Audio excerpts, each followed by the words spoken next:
Olá, bom dia, Bota a salve, cabecinha salve. pra dentro. Graças a Deus, hoje é sexta-feira. Rolê de sério. Rolê de sério. Posso te ligar agora ou a tua mulher tá aí do teu lado?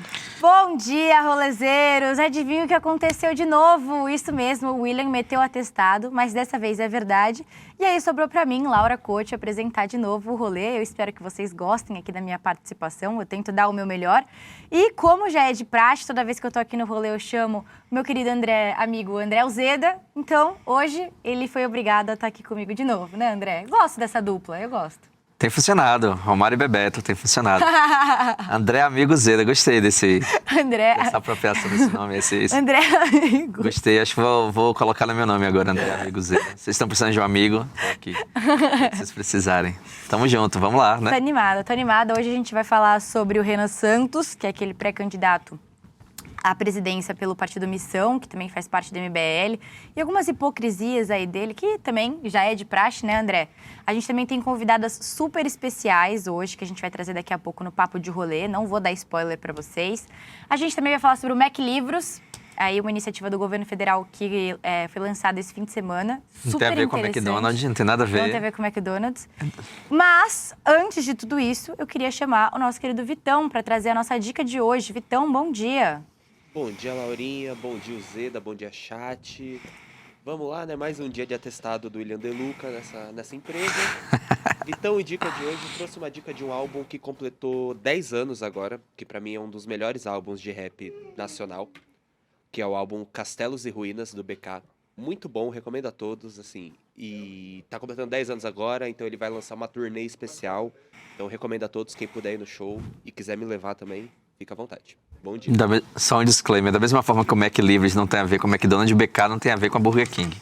Não, são completamente diferentes. São bem diferentes. A gente está na hora do almoço e tal, aí isso pode induzir a um certo pensamento alimentício, mas são marcas bem diferentes. Verdade. Só feito esse esclarecimento. Hoje quem também meteu atestado foi o Guga e a Sarazara, então somos só nós dois mesmo. E o pessoal É a série B do rolê. É, série B, mas essa série é boa, tá? Não é série Brincadeira, B, gente, vocês são o lado B do disco, que são sempre Não, e Letícia os melhores, Letícia entende bem de Série B, porque ela torce pro você. Botafogo. O Botafogo é um time que já frequentou a Série B que o algumas Bahia vezes. que é gigante, Então, né? Roda essa Cara, vinheta aí. eu vou ter que abaixar um pouco o som, não vai dar. Né?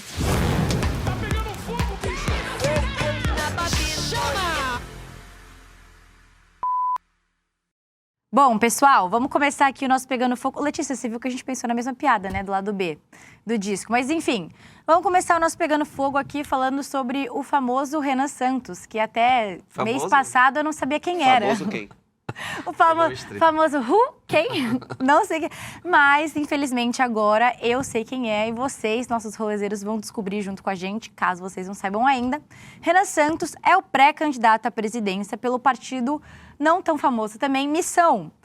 E esse partido, e tanto o partido quanto o Renan Santos, eles têm um discurso muito forte do combate às drogas, combate ao tráfico de drogas principalmente, como uma das principais bandeiras da campanha toda e da candidatura. Só que, como a gente bem sabe, né, André, a direita não cansa de ser hipócrita. O que aconteceu foi que algumas mensagens vieram à tona depois de uma denúncia-crime feita aí contra o Renan Santos pelo estudante de ciência política Ia Bartolo. O que aconteceu, gente? Nessas mensagens, num grupo de apoiadores do Renan Santos, o próprio Renan Santos está lá comentando um pouco sobre o uso de entorpecentes e o que ele faz no tempo livre. A Letícia separou uma imagem aí pra gente ler. Esse é o Renan Santos. É primeiro a gente mostrar a cara dele, né? Isso. Porque acho que pouca gente conhecia. Vamos botar um ilustre aí do Renan Santos? Mostra aí quem é o Renan Santos pra gente saber quem é a pessoa. Eu tô vendo pela primeira vez. Inclusive, já me disseram que ele é meio parecido com o João Canabrava, do personagem do Tom Cavalcante. Se a Letícia conseguir botar uma imagem assim, comparando, beleza, pra gente comparar os dois, vocês vão ver muitas semelhanças. Mas bom, prossiga. Volta aí pro print do comentário. Hello?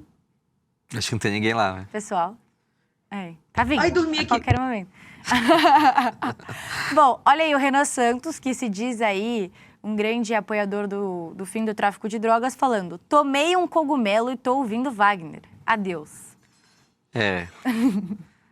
Polêmico. O André tá no WhatsApp, gente. Não, eu tô querendo mandar foto Ele tá falando que ele tá louco. Não, eu quero mandar foto do João Canabrava, porque essa comparação é bem interessante, ele realmente parece.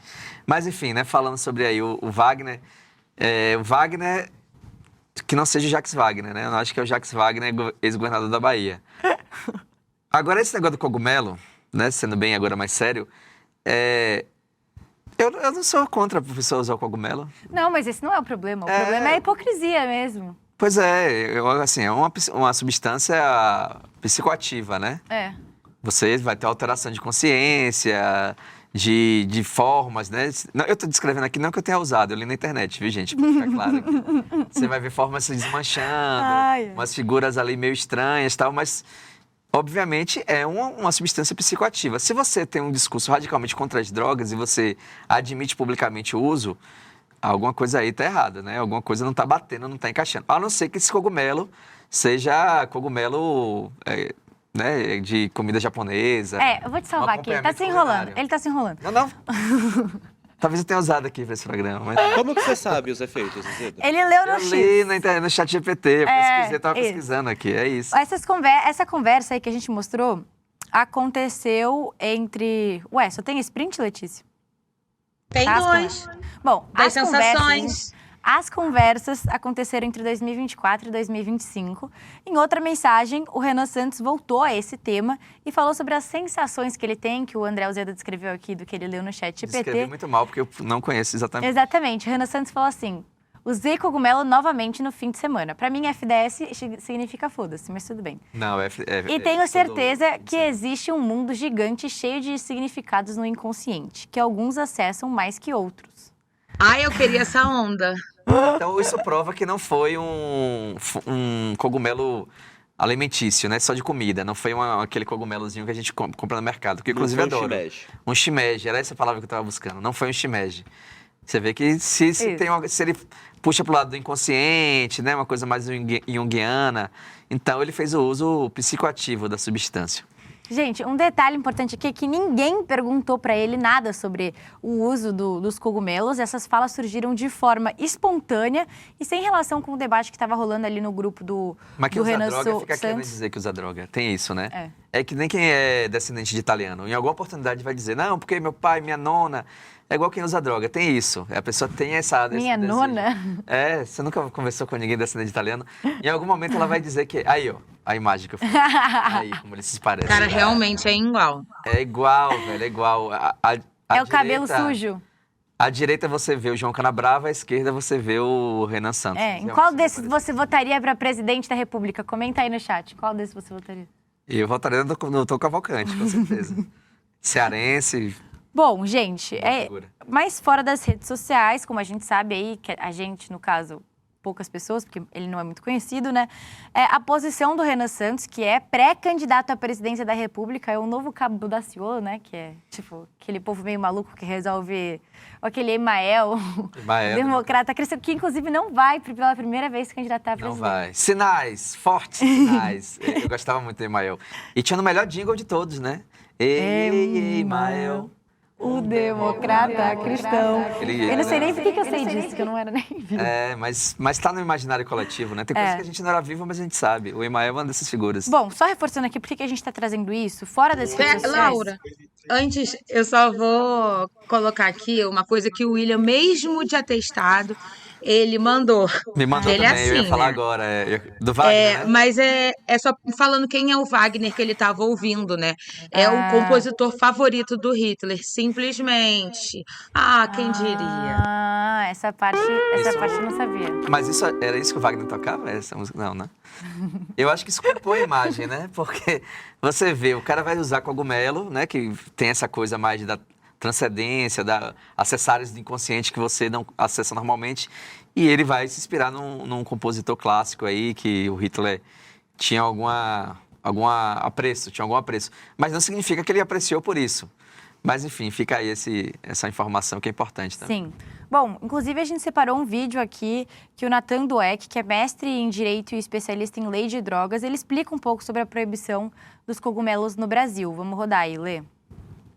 Rolou uma operação em todo o Brasil contra produtores e supostos revendedores dos cogumelos mágicos. E aí muita gente veio me perguntar, peraí, mas não era legal? A verdade é que esse assunto é uma grande zona cinzenta. Por quê? A Portaria 344 da Anvisa, que é exatamente onde ficam as substâncias proibidas, ela proíbe a psilocibina e a psilocina, mas ela não proíbe as espécies de fungos que dão origem aos chamados cogumelos mágicos, como é o caso, por exemplo, do cubensis. Eu vi muita gente dizer que basta colocar que é para fins de amostra etnobotânica e não teria nenhum problema, já que não é para consumo humano. Mas não é bem assim.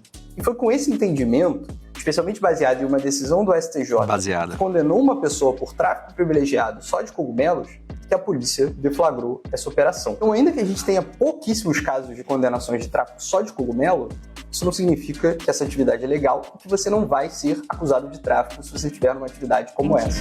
Obrigada, Natan. Boa, Natan. Você sabia que o cogumelo... Isso aqui é uma informação importante. Informação importante e podem checar depois, vocês vão que é verdade. O cogumelo é responsável por uma das músicas mais bonitas da música brasileira, que é a música Avorrai, de Zé Ramalho. Ele mesmo conta isso na biografia dele, que ele tomou cogumelo, ele fazia uso frequente, né? Recorrente, quando ele morava na Paraíba. Aí ele tomou cogumelo, foi para um pasto lá, enorme, e aí ele começou a ver uma nave espacial gigantesca em cima da cabeça dele. E aí ele ouviu uma voz chamada Avorrai, dizendo isso para ele, Avorrai, que é avô e pai. Porque o pai dele morreu, quando ele era muito novo, morreu afogado numa barragem, e que ele foi criado pelo avô. E o avô foi o avô e pai dele. E aí ele fez essa música, Avorrai, em homenagem ao avô, né, que criou ele. E foi... a inspiração veio depois do consumo do cogumelo. Olha, André Uzeda também é cultura. Parabéns. Obrigado. Gostei. Ou seja, o cogumelo, né? Se o Renan Santos conseguir produzir algo nesse nível, então faça uso mesmo, amigo. Jogue duro aí, nos dispense da sua participação política e vá compor coisas interessantes. Olha aí, ó. Olha aí, e os olhos... são os olhos, são as asas, os cabelos de Avorrai. Avô e pai, Avorrai. Ó, vou ler aqui uns comentários. O Henry de Maria falou, leia um livro As Portas da Percepção. Lá fala muito sobre o uso de substâncias psicoativas. A Dulce Candy falou, são contra drogas e aborto apenas para os outros. O Mano Diniz falou, cogumelo é responsável pelo início da saga de Duna. Olha só. Ah, verdade, bem lembrado também. Eu não sabia disso também. Bem lembrado. Inclusive, eles fazem uma referência à substância na história. Aí o Everton falou aqui, se Wagner for o compositor... O livro foi escrito com o cara todo cogumelado. E no livro tem o uso da substância. Eu esqueci agora, mas ele faz essa referência, né, da substância que eles vão buscar com o povo da areia e tal. E o Everton falou aqui, se o Wagner for o compositor, era o compositor favorito do Hitler. Exatamente, Everton. O William trouxe essa informação aqui pra gente. O William fez uma operação na boca, olhou e ficou mas mesmo assim ele tá assistindo o rolê, porque ele é nosso espectador fiel, né? Um beijo, William. Ele ama esse programa, o programa é dele, na verdade. Bom. Agora, deixa eu falar só uma outra coisa. O menino falou, o Natan falou do negócio da venda de cogumelo. Eu tive recentemente numa cidade chamada São Tomé das Letras, que fica no interior de Minas. É uma cidade bem mística, assim, meio cachoeira, mágica, né? Duendes, ETs e tal. E nos estabelecimentos eles vendem livremente cogumelos. Eu não sei nem se... Tô falando isso aqui, daqui a pouco a polícia vai bater lá, mas abertamente vendem, tem umas Mas dá pra lá. comprar na internet. Ah, é? Onde é que você compra? Eu li na internet. Eu li na internet. Mas lá em São Tomé, tá lá as plaquinhas. Vendemos cogumelos, mágicos. mágicos. É a amostra botânica, gente. Bom, tá bom, pessoal, olha só. Vale lembrar que a gente não criminaliza o uso de cogumelo, mas a gente condena a hipocrisia do Partido Missão e do pré-candidato à presidência, Renan Santos.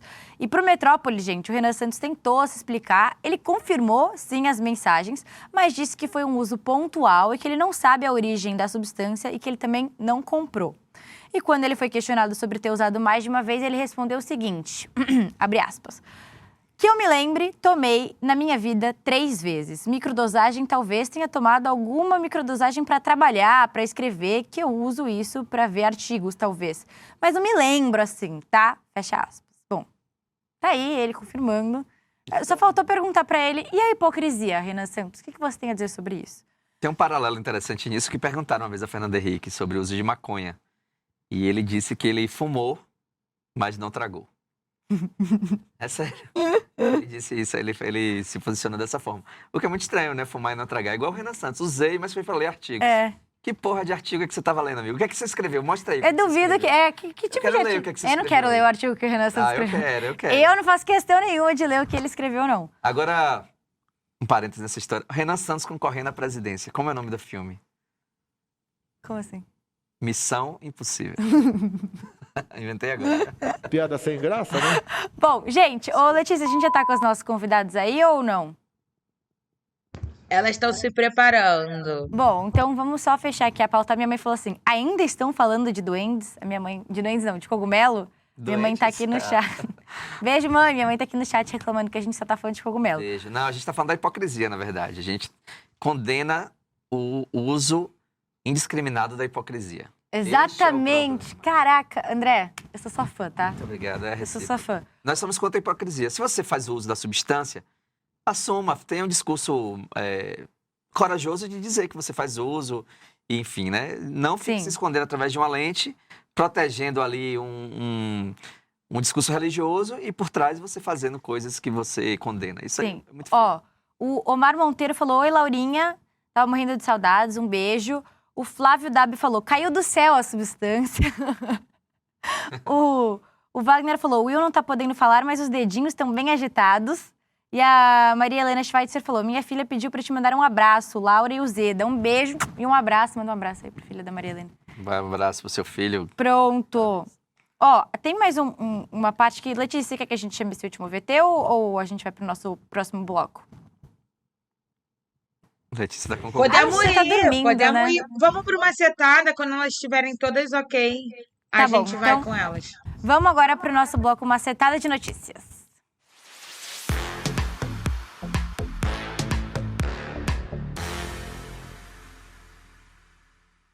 Bom, gente, vem aí a estreia do filme que literalmente ninguém pediu. Quer dizer, literalmente não, né? Umas pessoas pediram.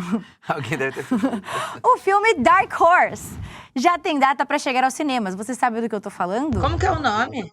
Dark Horse é um filme sobre a história de ninguém mais, ninguém menos do que o presidiário Jair Bolsonaro. O filme vai lançar dia 11 de setembro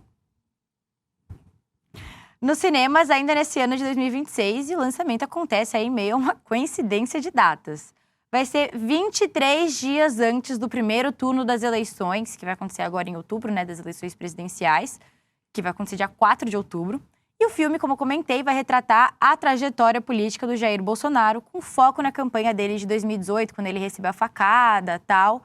Recebeu não, né? Levou a facada e depois foi eleito presidente da República. O papel do Bolsonaro vai ser interpretado pelo Jim Caviezel, que é conhecido pela atuação no filme Paixão de Cristo e outras obras religiosas, gente. Comente o que você vai fazer nesse dia, ao invés de ir no cinema assistir o filme Dark Horse. A gente podia mandar uma programação do que vai acontecer. A gente manda... O Vitão vai fazer uma lista de coisas que vocês podem ouvir e assistir, gente, de dicas culturais. Só indicações dele, o BK, rap, pra você não precisar ir Mas no cinema. você sabe que eu li, eu posso estar enganada, tá, gente? Mas eu li uma matéria essa semana falando que a Prefeitura de São Paulo investiu 100 milhões de reais nesse filme, quer ver? Prefeitura desse... Eu acho que esse filme, por exemplo, é um bom uso que você pode fazer do cogumelo. Você toma o seu cogumelo e vai assistir o filme. Porque talvez melhore a percepção desse filme, né? Porque, veja bem, esse ator, ele fez um filme, A Paixão de Cristo, de Mel Gibson. É uma atuação muito ruim. Não querendo falar mal do autor, né, do artista, mas o filme é muito ruim. Basicamente, o ator só fica tomando porrada lá. É um Cristo bem sangrento e tal. Sim. É um filme muito, muito ruim mesmo. Mel Gibson é um péssimo diretor, na verdade. Olha só, essa notícia aqui do Intercept. A dona da produtora que tá filmando o filme Dark Horse, que é a cinebiografia do ex-presidente Jair Bolsonaro, recebeu mais de 100 milhões de reais da Prefeitura de São Paulo. Qual que é o nome da produtora? Deve estar na matéria, não? Não tá.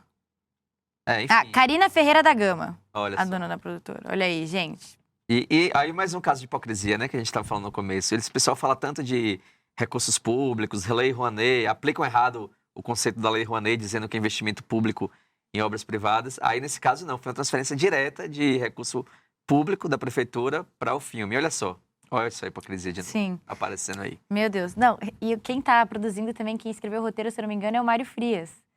Então, eu não consigo esperar nada de bom. E ele vai atuar também como médico do Bolsonaro. Eu tô tirando essas informações da minha lembrança, tá? Pode ser que eu esteja falando errado, porque a Letícia esqueceu de botar aqui algumas informações. Ou seja, Mário Amiga, Frias... vamos falar de cultura de verdade? Que Vamos você falar de acha? cultura de verdade, vamos pro nosso Vamos. papo de rolê. Exorcizar Com uma dica boa agora. Roda a vinheta aí, pessoal.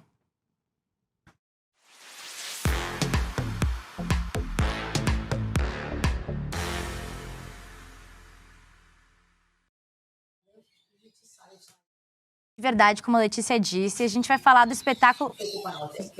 gente, fecha o... Isso, obrigada. Vamos falar do espetáculo Amar e Mudar as Coisas, que foi criado pela Tassiana Barros, também é interpretado por ela, mas também pela Marisa Hort e pela Bur, que completa 10 anos agora, em 2026. Então o espetáculo tá aí rolando há 10 anos, justamente esse ano de 2026, em que o Belchior completa 80 anos. O espetáculo fala bastante sobre o Belchior, nasce de uma pesquisa sobre a obra dele e também se transformou aí num show intimista. Então eu queria chamar aqui para nossa conversa a Marisa Hort, a Bur e a Tassiana Barros para conversar com a gente. Bem-vindas, muito obrigada. Olá. Olá, pessoal. Deixa eu ver, louca. Faz assim, fica no meio que a gente ajusta para vocês. Melhor. Pronto. Mas tá legal também essa composição meio cubista, tá interessante. Achei que ia aparecer tarde. Bom, gente... Aqui, Tá interessante. eu não sei pra que lado que eu vou pra aparecer, pra cá não é. Eu sou uma burra. Ó, vamos organizar. A Bur, quando quiser falar, a gente vai cortar a câmera pra ela. E a Tassiana também. Quando estiver falando, a gente deixa a Tassiana falando. E a Marisa só ficar paradinha no meio.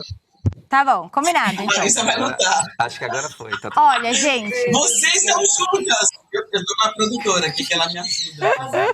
Ai, Não é tão legal isso. tá ótimo. Gente, olha só. Como eu falei, o espetáculo Amar e Mudar as Coisas nasceu dessa pesquisa da Tassiana sobre a obra do Belchior.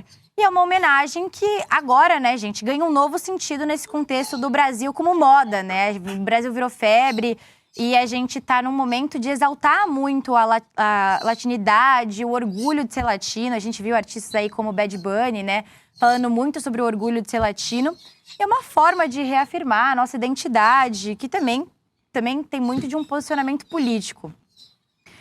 Muita gente também fala que agora o Brasil passou a se reconhecer como latino, mas como a gente sabe, a obra do Belchior sempre trouxe essa identidade, né, meninas? Sempre teve presente, não só no Apenas um Rapaz Latino-Americano, mas também em outras obras, como A Palo Seco, quando ele fala um tango argentino me vai bem melhor que um blues. Então, eu queria perguntar para vocês, começar perguntando para vocês, assim, o Belchior já trazia essa latinidade de uma forma muito clara. Qual que é a importância disso para o nosso orgulho latino e como que isso aparece no espetáculo de vocês? Eu posso começar, né? Vou falar que eu vou falar menos, tá? Porque eu tô super rouca, mas eu queria muito participar porque eu sou fã do ICL, assisto tudo. Que legal. Sei da importância desse canal, assim, para nossa democracia. E então, eu acho que, assim, quando eu era pequena, eu vi rapaz latino-americano pela primeira vez esse termo, caiu uma ficha imensa na minha cabeça. Eu acredito que para toda uma geração, acho que o Belchior é responsável, é um dos grandes responsáveis por a gente pensar, assim como o Milton, quando cantava espanhol, né? E assim, a gente, sabe, eu sou um rapaz latino-americano, sem dinheiro no banco, com parentes importantes, sem parentes importantes. Então, eu acho que ele abriu essa luz pra gente, assim, que quando criança, foi bem importante. E no show tem isso também. Eu acho que tem um contraponto também que ele faz, que é muito importante sobre isso, sobre ser latino-americano, né? Em outros momentos ele fala também, por exemplo, que o Nordeste é uma ficção, né? Ele também fala sobre uma visão colonialista disso, de ser denominado como América Latina, que é a partir de um ponto de vista colonizador. Ele joga isso também, né? Tem as duas coisas, eu acho. Muitas vezes com ironia e muitas vezes falando mesmo de dois lugares, para chamar atenção para as duas coisas, eu acho, sabe? Sim. Eu acho que isso tem a ver com uma cultura que ele já tinha. Uma cultura de esquerda, com cultura que faltava muito no Brasil, porque estava vindo de uma ditadura e tal, e ele tinha essa cultura de que nunca foi muito incentivado, né? Durante a ditadura militar, esse nosso parentesco com os vizinhos, né? Agora entrou no celular, tá bom a coisa.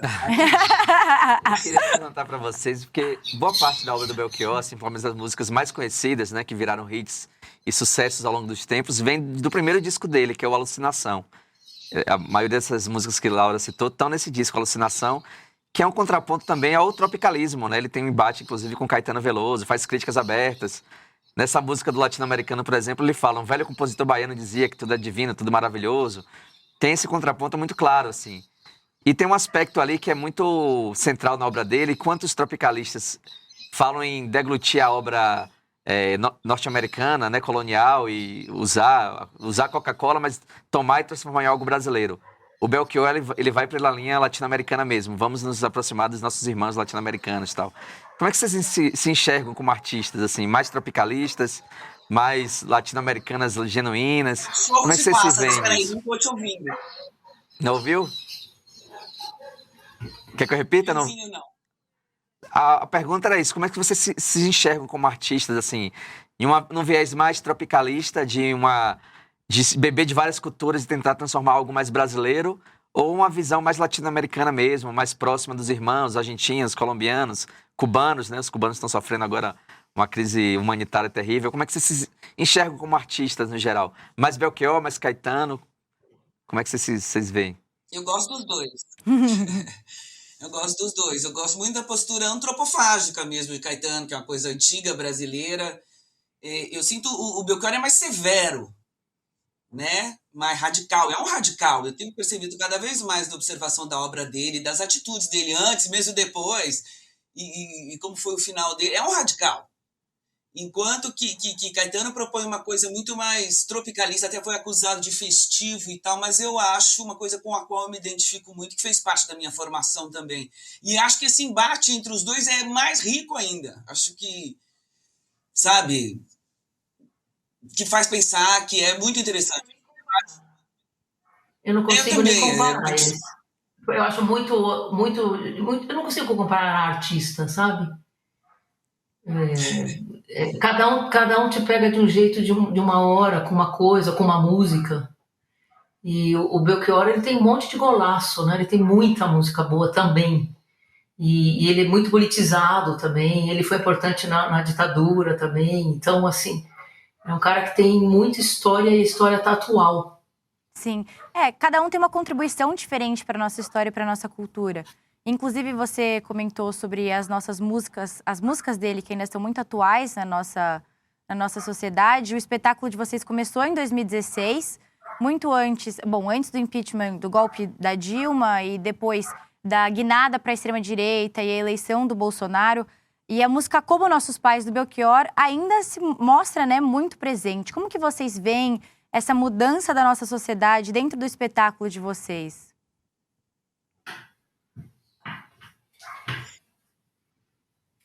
Eu estou economizando minha voz. A Marisa que tem que falar, então. Tem um povo muito fiel. Tem um povo muito fiel, que inclusive a gente tem essa vaidade de dizer que repete muito, que vai mais de uma vez. Acho que esse show nasceu, e é verdade, de uma maneira muito despretensiosa, para ser um show que acompanharia o lançamento de um livro, da biografia do JB. E a Tassi teve essa ideia muito boa de pegar 3 cantoras diferentes e para evidenciar a obra do Belchior, porque dependendo do intérprete que canta, a música meio muda. Tanto que ela foi apropriada pela Elis Regina, apropriada por Vanusa, apropriada...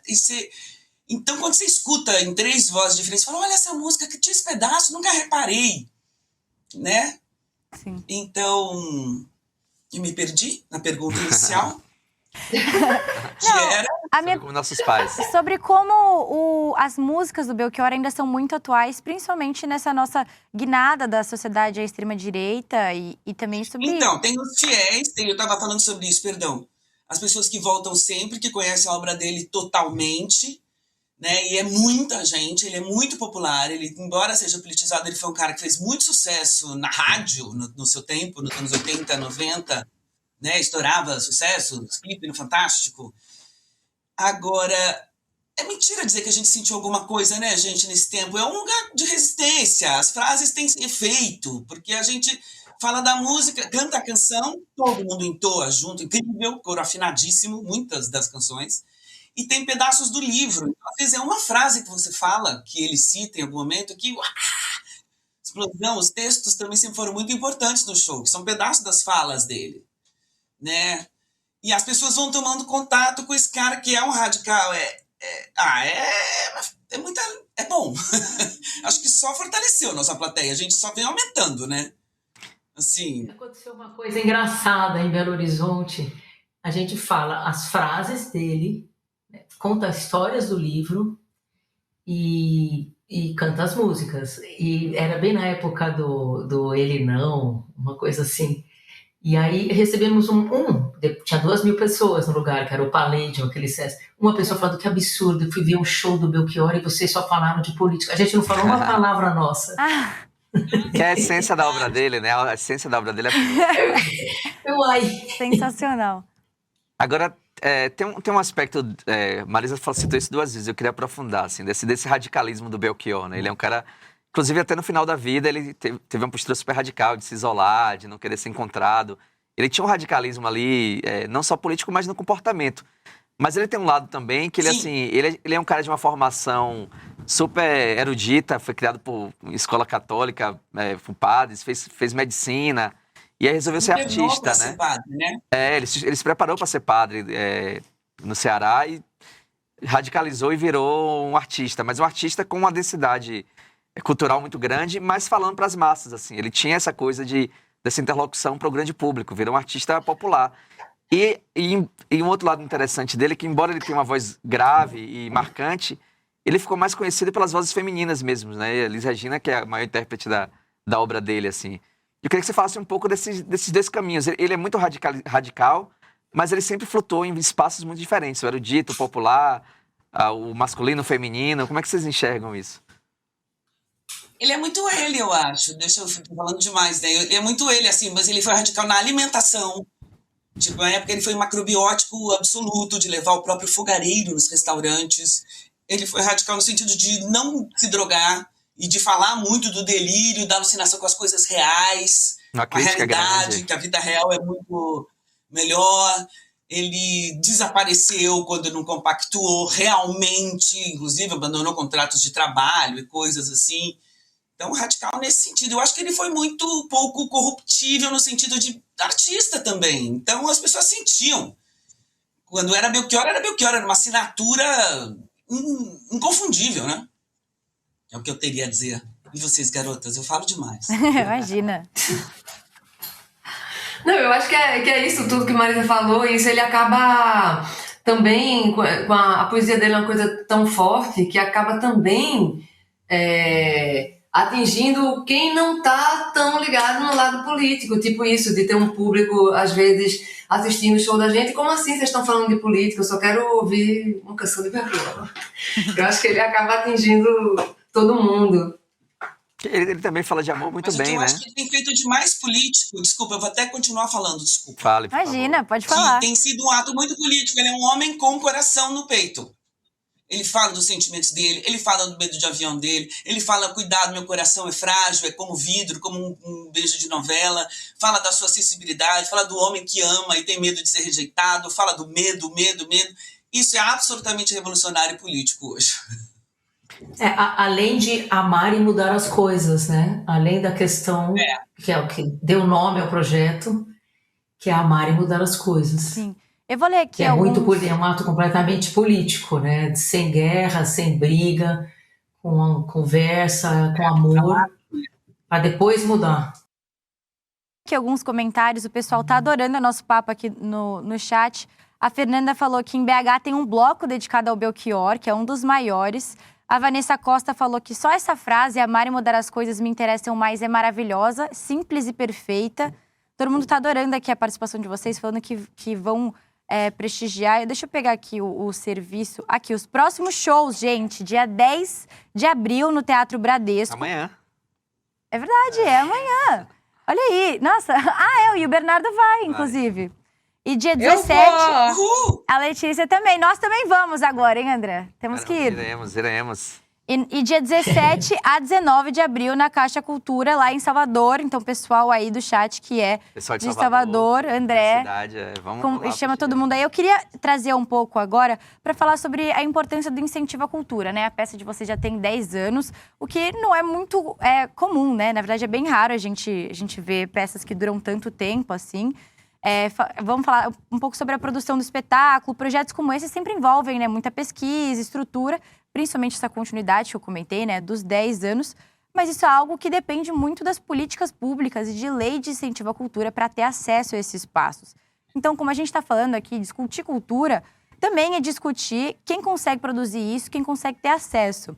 E a gente tem visto recentemente um ataque muito grande à cultura, principalmente, aqui em São Paulo a gente tem visto, né, a demolição do Teatro Container no centro de São Paulo, também o Teatro Procópio Ferreira que fechou no centro de São Paulo, que é onde aconteciam as gravações do Sai de Baixo.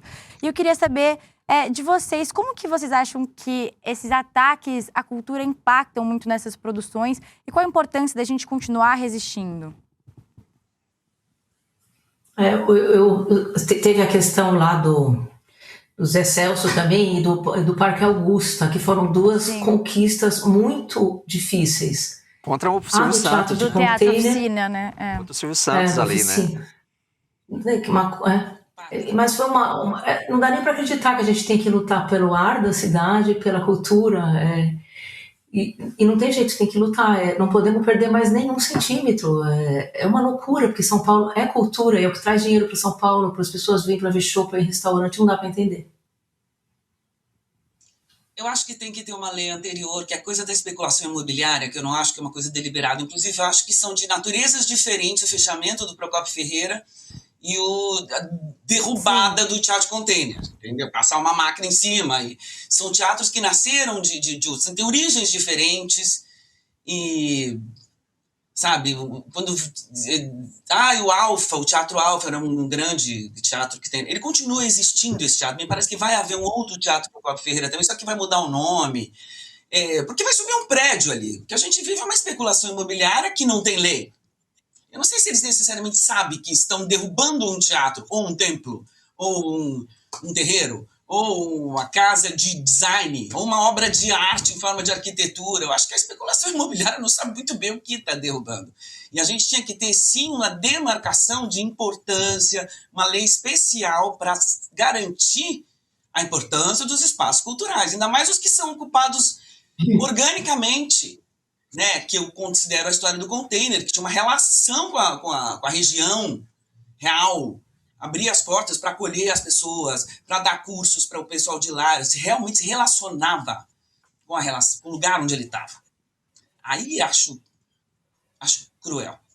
E é curioso. Você não está acabando só com o espaço atual. Não, é curioso também, Marisa. Na minha opinião, acho que se a gente juntar tudo, a gente perde o foco. Sim. No Oficina, a ideia era montar um shopping em volta, né? Sim. E ficar uma escada rolando, passando ali no vidro da oficina, no estacionamento do baú.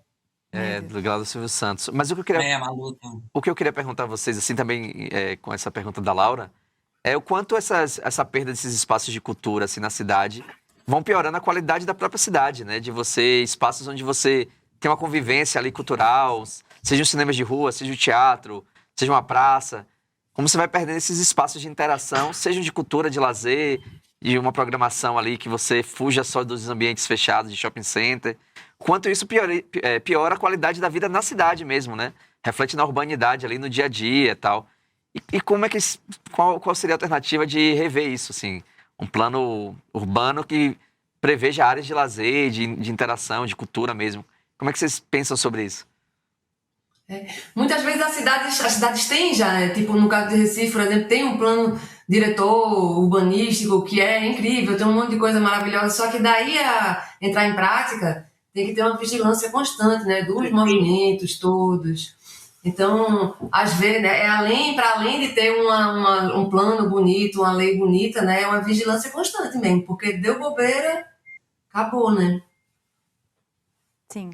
Em Recife teve aquela Ocupa Estelita, né? Teve aquele movimento, inclusive, né? De resistência a um empreendimento imobiliário. Isso deve ter mais ou menos 10 anos, mas foi uma ação muito bonita, assim, marcou muita história de Recife, mas depois foi sufocada de alguma forma, né? Se imaginava que fosse prolongar. Construíram ou não? Construíram as torres, acabou tudo, acabou tudo. E é isso também, né? A coisa é muito bem feita, né? Porque é abafado de cima para baixo, né? E também envolvia muitas outras coisas ali, né? Porque, por exemplo, tinha um movimento mais da classe média, assim, que era conservar o espaço, né? Os galpões para fazer uma biblioteca, várias coisas culturais, parará. E também tinha uma galera que morava na linha do trem ali, que se tombasse para fazer essa coisa bonita nos galpões, essa galera ia ser retirada de lá do mesmo jeito, entendeu? Então tem isso também, né? Tem uma coisa, vamos fazer essa coisa bonita nesse lugar, mas tem gente que tá sem comer ali morando em cima da linha do trem, né? Que é uma linha que é federal e está dentro de um espaço que a prefeitura vendeu para as empreiteiras, enfim, um negócio com a galera morando em cima. Tem inclusive lá perto tem as Torres Gêmeas, né, que a gente chama de Torres Gêmeas, que são 2 prédios de luxo, né, que inclusive é onde aconteceu o crime, né, contra o menino Miguel. Que tá no filme Agente Secreto, né? O Agente Secreto reescreveu essa cena de certa forma. Foi nesse mesmo lugar. Esses 2 prédios foram construídos ali numa área que não podia passar a linha de trem, só que estão construídos, né? Já construíram. Pagou, resolveu, né? Não tem. Aí fecharam o acesso também ali à rua, né? Não dá para passar. A galera chega e não pode passar, porque tem um prédio no meio, aí você vai para baixo do carro. É uma coisa muito grande, né? Muito poder envolvido. Sim. E assim, eu vejo que restringir o acesso à cultura é uma forma de opressão e alienação, né? Então, a gente lutar pelos espaços de cultura também é um ato político, que é o que vocês trazem também no espetáculo de vocês, né? Sobre a relação da cultura e a política, porque cultura também é política, né? Olha as 2 obras ali. Eu acho que é da empresa Moura do B. Esse movimento do Desocupa Estelita... Desculpa, Marisa, só... Esse movimento foi um movimento muito bonito, assim, parecia que ia ser uma coisa mais inspiradora de longo tempo, né? Acabou sendo muito pontual e o pior da história é que as torres no final saíram, né? As torres aconteceram. Mesmo com a resistência popular, classe média envolvida, a classe artística, as obras aconteceram. Ó, a Vanessa Costa tá falando que fecharam o Teatro de Oliveira, o Valdemar de Oliveira lá em Recife, foi demolido também. Ainda tem isso, ficou entregue às traças, né? Um teatro maravilhoso. Sim. Diga, Marisa. Não, a sua colocação foi a coisa da cultura e da arte. Eu ia dizer que arte é quase que tudo político. Que ela não é necessária. É uma reflexão, é um convite necessário. Vamos pensar primeiro no arroz com feijão. Entendeu? Mas a gente tem outras necessidades além do arroz e do feijão. Necessidades essas que, se a cultura não chega... O tráfico chega, o falso pastor chega, de qualquer religião que seja, porque a gente tem um cérebro que precisa viajar, que precisa refletir, que consegue se transportar. Então a gente precisa de lugares que dê comida para essa nossa necessidade, que é viajar, que é cantar, que é compor, que é imaginar outras terras, outros lugares, outras realidades. Se a gente não faz isso, a gente não é humano.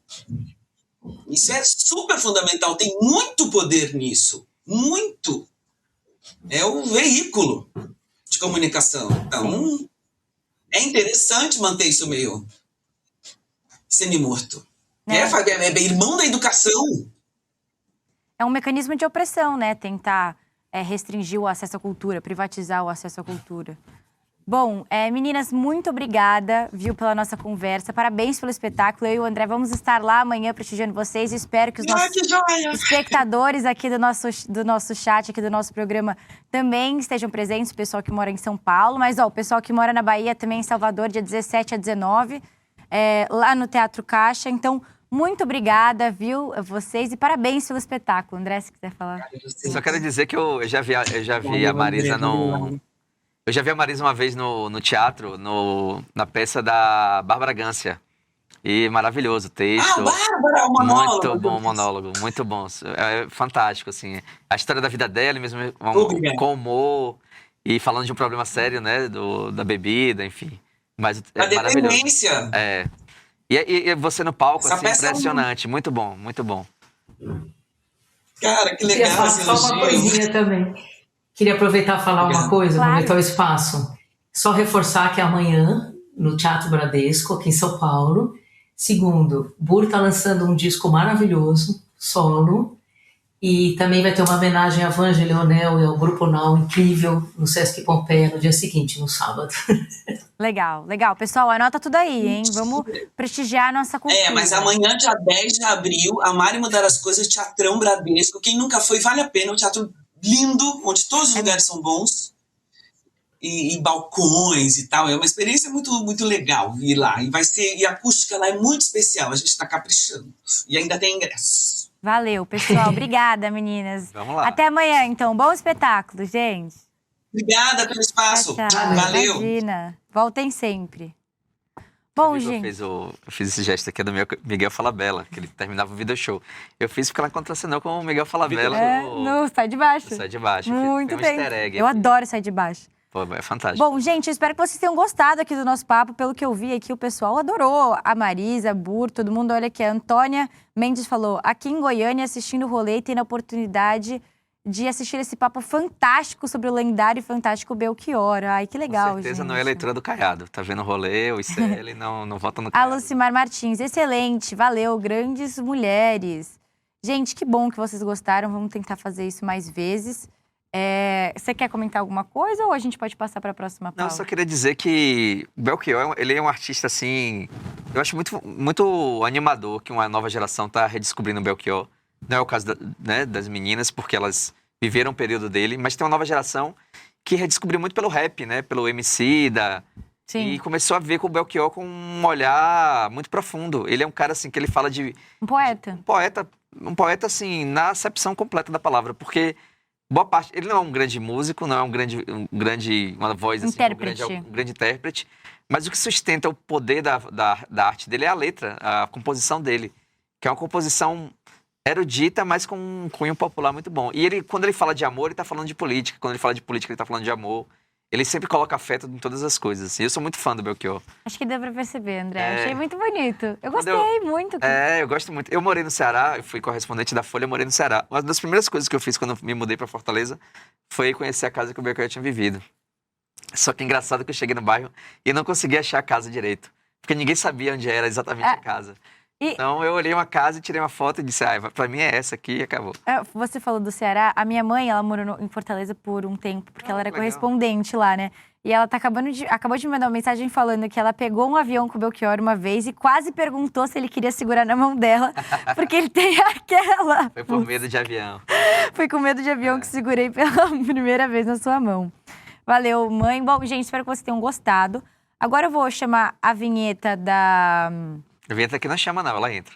Só joga aí a vinheta da Massada de Notícias. Talvez não jogue então. agora, Joga porque aí. chamou, Vai jogar quando estiver falando, eles vão jogar. Bom, vou começar a falar e eles vão jogar na minha cara. Eles não vão jogar mais. Bom, vamos falar agora sobre o Mac Livre.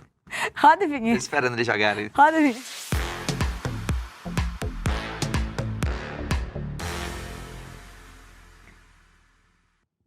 Gente, tô muito feliz que o pessoal do chat adorou a nossa conversa, a nossa entrevista. Espero que vocês compareçam também lá no espetáculo das Meninas amanhã no Teatro Bradesco. Mas não compra ingresso agora não, deixa eu comprar o meu primeiro pra garantir. O nosso. Bom, gente, elas vão. Vamos continuar falando sobre cultura, querendo ou não. A gente vai trazer agora a pauta do Mac Livros. Eu imagino que vocês tenham visto aí nas redes sociais e tal. Mas, para quem não viu, o Ministério da Educação lançou uma plataforma de livros. É uma biblioteca digital e gratuita que reúne obras nacionais e internacionais. Se eu não me engano, foi lançado no sábado ou no domingo. Nesse último sábado, nesse último domingo. Eu lembro que eu estava voltando do Rio de Janeiro no ônibus e vi que lançou. Legal. E aí eu fui entrar pra pegar um livro emprestado e já estava esgotado.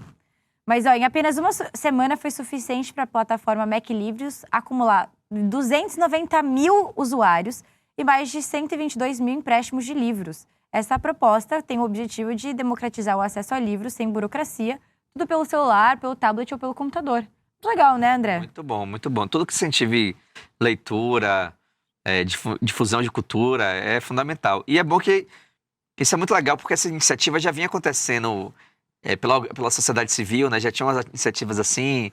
Não sei se aqui em São Paulo tinha, mas em Salvador tinha uma que era a geladeira dos livros. Você abria uma geladeira... Em São Paulo tem. Tem também? Uhum. Achei que era coisa de Salvador. Não tem uma geladeira, mas tem essa cultura.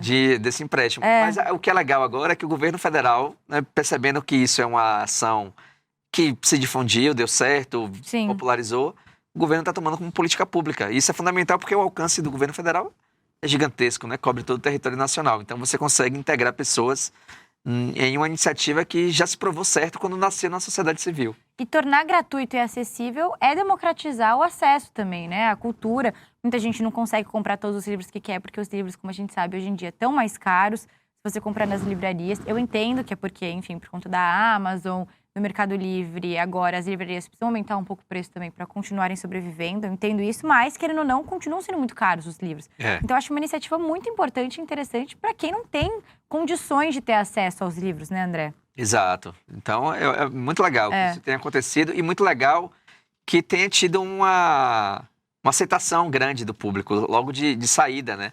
As pessoas aceitaram logo. Você vê que tem uma demanda reprimida para isso. Existe uma vantagem de ampliar um público leitor, né? As pessoas têm vontade de ler. Tem muitas iniciativas de clube de livro, grupos que se organizam para ler, para discutir. Mas, às vezes, o empecilho é o preço. É o valor do preço, o valor do produto. Sim. O valor do preço é péssimo. Quem o valor sabe... do produto. Então, esse tipo de coisa ajuda a quebrar, né? E quem sabe o Brasil não vira o país dos leitores agora, né? Já estamos o país do cinema, o país do futebol, agora o país dos leitores. Bom, acho que temos uma longa trajetória aí pela frente, porque ainda temos que democratizar o acesso à educação, né? Temos muitas pessoas que ainda são analfabetos ou analfabetos funcionais no Brasil, mas é um primeiro passo. O catálogo, gente, para você que ficou interessado, tem 8.000 títulos. E o livro mais lido até agora é O Cabeça do Santo, da Socorro Racioli, que Cearense. Por incrível que... Juro por Deus que eu não estou brincando, é o meu próximo livro que eu vou ler, tá na minha estante, eu ganhei de aniversário. E na lista dos mais acessados também aparece Noites Brancas e Crime e Castigo, do Dostoiévski. Eu acho que esse programa tá muito temático Ceará, viu? Você falou de Ceará aqui algumas vezes. Dostoiévski também é cearense, né? Socorro Racioli. Mas, ó... Tá uma coisa cearense aqui nesse programa. Gente, tem gente perguntando aqui no chat, como assim? Como que funciona o empréstimo online? Olha só, a gente separou, a nossa equipe, a Letícia, no caso, separou... Você inventou esse comentário pra poder dar o serviço, não foi não? Não, foi mesmo. Cadê? Bota aí, cadê alguém falando isso? Ai, meu Deus. Você inventou, mas tudo bem, vai adiante. Aqui, Flávio Dabi. Cara, que cara chato esse aí que tá do seu lado, Laura. Flávio Dabi. Oxe, empréstimo não é digital? Como que empresta o digital, Flávio? Boa, Flávio. A gente separou um vídeo para te explicar como funciona o empréstimo digital. Que não é só acessar... Um vídeo. Que não é só entrar, acessar e baixar o PDF, não. Vamos ver o vídeo para saber como funciona. Boa, Flávia. Agora o governo brasileiro está disponibilizando livros de forma gratuita para você ler. O Mac Livros foi lançado pelo governo e ele é uma espécie de biblioteca digital onde você consegue alugar livros e tem mais de 8.000 opções de títulos. E nesses títulos a gente inclui aí Maya Angelou, Rosa Monteiro, Edgar Allan Poe, Drauzio Varela, muitos autores contemporâneos nacionais e diversos livros que estão sendo super comentados e estão bem em alta, como Cabeça do Santo, da Socorro Racioli. Você consegue acessar através do computador usando a sua conta do gov.br e é literalmente uma biblioteca com livros digitais. Você pega um livro emprestado e tem 14 dias para lê-lo e depois mais 14 dias para renovar se você precisar e assim vai fluindo. É um ótimo projeto de democratização ao acesso à leitura também e aqui no nosso país caminha a passos de tartaruga há muito tempo. Eu trabalho falando sobre literatura há 13 anos e essa é uma das notícias mais legais que eu já tive o prazer de compartilhar pra vocês. Eu espero que vocês aproveitem tudo que tem lá no site, porque ele tá com muitos livros bons. Eu já peguei um do Edward Louis emprestado e, inclusive, fiquei super feliz também de ver o Amoras, do Emicida lá, que é um livro infantil super importante e que eu presenteei minhas 2 sobrinhas com ele. Foi o primeiro livro que elas já ganharam na vida, então eu tenho um carinho especial por ele. Espero que vocês façam como eu e também aluguem um livro lá e continuem rodando essa biblioteca digital, porque é uma alegria inexplicável ver esse tipo de projeto sendo perpetuado pelo governo e eu espero muito, muito, muito que faça o maior sucesso possível. E se você já pegou algum livro emprestado no Mac Livros, conta aqui embaixo qual foi o título. Estamos aqui para falar de literatura, se você gostou do vídeo, me segue para mais. Bom, gente, essa moça aí que falou é a Bela Rodrigues, ela é influenciadora de literatura, né, como ela comentou há muito tempo. Muito obrigada pelo vídeo aí, Lê. Gente, eu também quero que vocês comentem aqui no nosso chat se você já alugou algum livro, já acessou lá o Mac Livros, deu alguma olhada pra ver. Comenta aqui no chat. Só pra deixar claro que Mac Livros não é do McDonald's. Essa piada foi minha, tá, Vitão? Eu fiz. Comenta aqui no chat se você já alugou algum livro, se você pretende alugar, qual livro que você tá interessado aqui. Eu ainda não aluguei nenhum livro, mas eu acessei sim, eu vi lá as meninas da Lígia Fagundes Telles, que é o último livro que eu li agora no mês passado. Achei muito interessante. Eu achei muito legal. E também, pelo que eu vi no vídeo que o Lula e o ministro Camilo Santana falaram, eles vão lançar o Mac Idiomas também, que eles vão, se eu não me engano, também vai ser online, de graça, e aulas de inglês e espanhol. Muito legal, né? E também não tem a ver com o McDonald's. Também não tem a ver com o McDonald's. Tô falando que esse programa tá muito cearense. O Camilo Santana foi governador do Ceará. Eu acho que tem alguma coisa cearense no programa de Falaram aqui no chat que o William tava usando uma camisa do Ceará. Aí, tá vendo? Eu tô falando, tô vendo. Tá no ar, tá no ar. Mas o que eu queria dizer, você que gosta de literatura, mas você gosta de fofoca também, ela citou o Edgar Louis agora nesse vídeo aí. Esse Edgar Louis, ele tá numa polêmica enorme agora, desgraçada, assim. Porque Sério? ele foi criticar a Helena Ferrante. Então, no mundo literário, hoje a polêmica é essa. Ao vivo? Que tal? Desculpe. Eu... Uma polêmica bem forte, bem... Caramba. Uma polêmica desgraçada mesmo. Eles estão brigando muito, porque ele fez uma crítica dizendo... Mas a Helena Ferrante não é um pseudônimo? Ninguém sabe, né? É um grande mistério. Quem é Helena Ferrante? Se é uma mulher, se é um homem, Mas é um se pseudônimo. coletivo. Ninguém sabe quem é. Ninguém sabe quem é esta pessoa. Mas como que ela tá brigando na internet se ninguém sabe quem é? Não, os defensores de Helena Ferrante, que é uma fanbase absurda, Sim. tá atacando o Edgar Louis porque ele disse que a literatura da Helena Ferrante é ruim. Então hoje a grande polêmica no meio literário é essa. Tem uma galera destruindo o Edgar Louis e tem uma galera atacando a Helena Ferrante. Enfim, tá uma briga enorme. Eu também ganhei de aniversário o Mudar Método do Edgar Louis, porque eu queria ler, e o Amiga Genial, da Helena Ferrante. Vou ler os dois, depois eu trago E leio o que eu te dei de o meu aniversário. veredito pra você, sim, também. Mas é da Isabel Te dei a Casa Allende, do né? Espírito, Não é de nenhum dos dois. Bom, só pra Você fechar. via? Não, isso é perfeito. Que é isso, gente? Que é isso? Não. Isso é um gesto do Glauber Rocha, que é isso? Ó, a Vanessa Costa falou que já pegou um livro, mas não devolveu. Mas ela não contou pra gente qual livro que ela pegou. Você devolve, hein, que eu quero ler. O legal é isso, gente. Você só consegue ler através do aplicativo, então não dá pra baixar nem nada disso. Você tem digital, como é que você tem que devolver? Não entendi. Porque você tem 14 dias de acesso, Mas entendeu? outra pessoa não pode ter acesso no período? Não, eles têm um acesso limitado, entendeu? Tipo, é como se, sei lá, tivesse 1000 acessos a esse livro. E aí, se tem 1000 pessoas que alugaram depois livro, que vou na biblioteca. ele fica esgotado. Tipo, eu fui tentar alugar um livro e tava esgotado. Aí você tem que esperar alguém devolver o livro pra você alugar de novo, entendeu? Pô, e 14 dias, você tem 14 dias, é um tempo razoável. Não, pra ainda ler. dá pra renovar por mais 14. E mais 14, 28 dias aí. Pô, qual mês dá pra ler legal. Você Dá lê ali muito. legal, não sei que seja um livro Guerra e Paz, Tolstói, uma bíblia. Mas um livro de 200 páginas, 14 dias é bom. 28 dias, então, ótimo. Leia e devolva pra mais gente ler, por favor. Esse aqui Não você segure, leu não. quanto tempo? Esse foi de Castro Alves. Esse aí, sabe qual foi? Vou explicar essa foto. Nossa, eu não consigo nem ler o que tá escrito em cima. Castro Alves, é um livro de Castro Alves. o Ah, mas poeta. qual é o livro? Eu sei quem é Castro Alves, né? É o Poeta dos Escravos. Eu acho que era um compilado dele, Poeta dos Escravos. Essa foto eu tirei em 2018, na época da eleição de Bolsonaro, e tinha uma coisa de você ir votar com um livro. É verdade. Pra poder marcar uma posição. E aí eu escolhi esse livro, Poeta dos Escravos, do poeta baiano, Castro Alves. Aí eu fui votar com isso, por isso que eu tirei essa foto. Nossa, é verdade, eu fui votar com... Eu nem Que podia lindo. votar na época, mas eu fui com minha mãe votar com um livro. História Nem bonita lembro que essa. livro que uma eu história fui. bonita. Bom, tem tempo E pra esse mais uma aí? pauta, não? Esse é um autor que é um amigo meu, Franciel Cruz.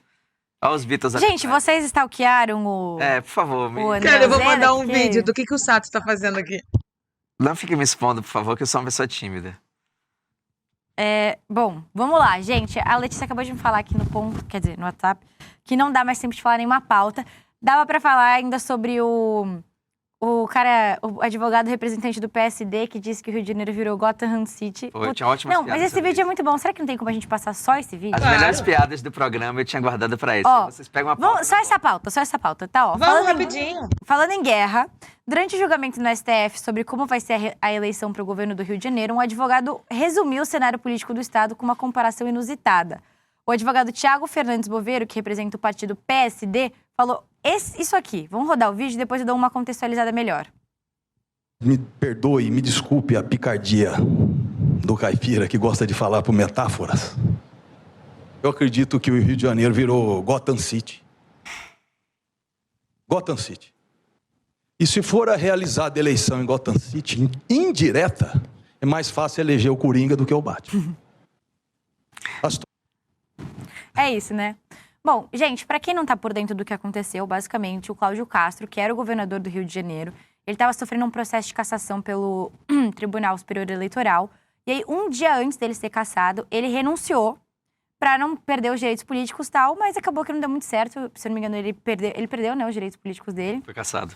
A chapa toda dele, então significa que ele perdeu os direitos políticos e a chapa, o vice, também perdeu os direitos políticos. E aí, fica uma vacância ali da vaga. O presidente da Assembleia também já O que acontece é que, teoricamente, o presidente da Assembleia Legislativa do Rio de Janeiro teria que assumir o cargo. Só que o Rodrigo Bacelar, que era o presidente da Assembleia Legislativa, ele também foi preso.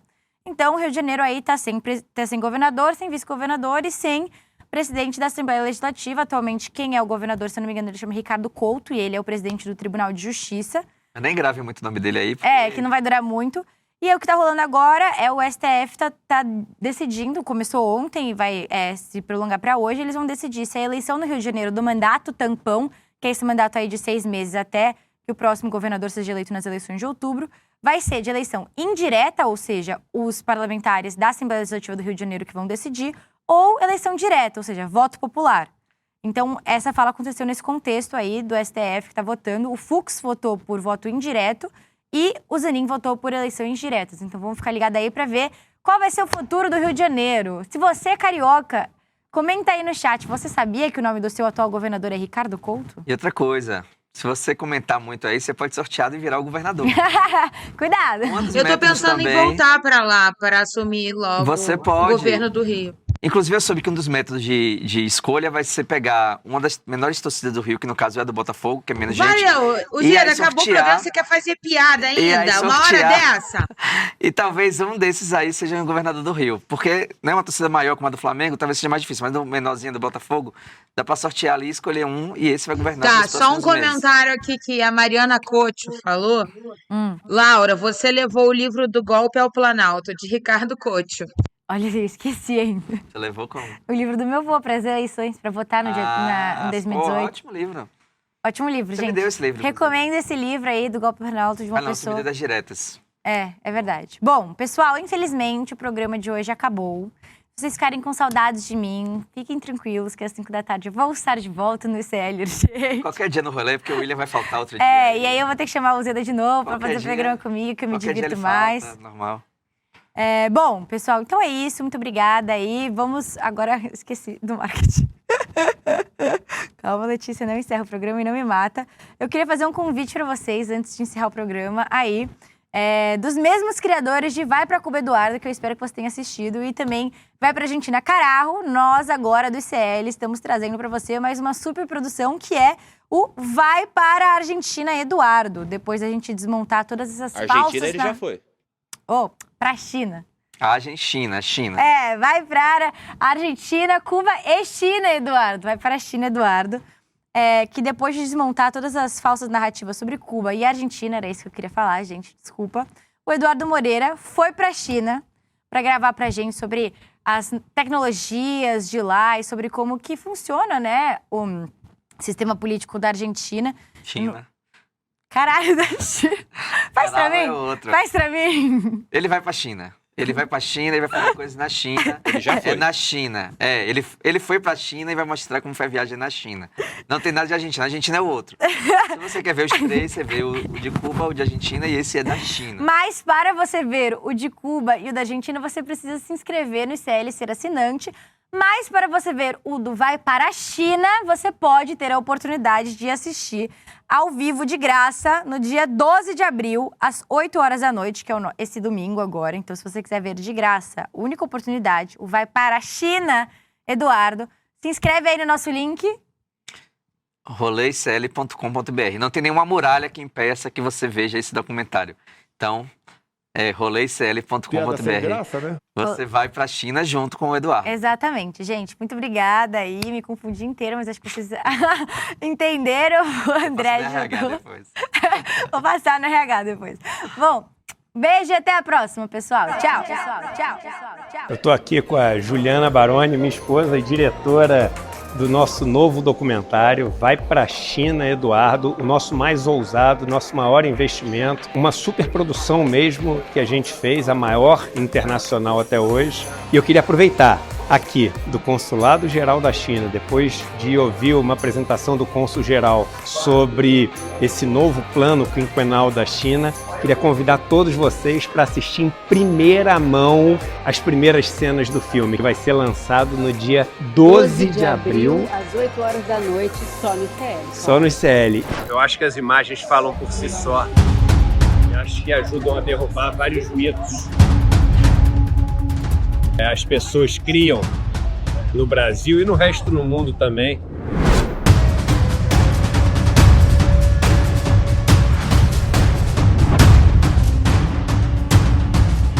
Isso aqui é a China, gente. Oi, gente! Toda terça-feira, às 19 horas, tem o Precisamos Conversar inédito, mas isso você já sabe. Mas se você perdeu o programa ao vivo, você pode assistir da seguinte maneira, é bem fácil. Você entra lá no YouTube, em ICL, Instituto Conhecimento Liberta, vai ter uma aba, que é a aba Playlists. Nessa playlist você vai lá e procura por Precisamos Conversar e você pode assistir a todos os programas, o que passou e os outros da outra temporada também. Se fica à vontade, assiste no seu tempo, do seu jeito. Aqui no ICL é tudo muito fácil de encontrar. Então venha com a gente, aproveita e se inscreve no canal ICL. Estamos revolucionando o mundo, meu amor!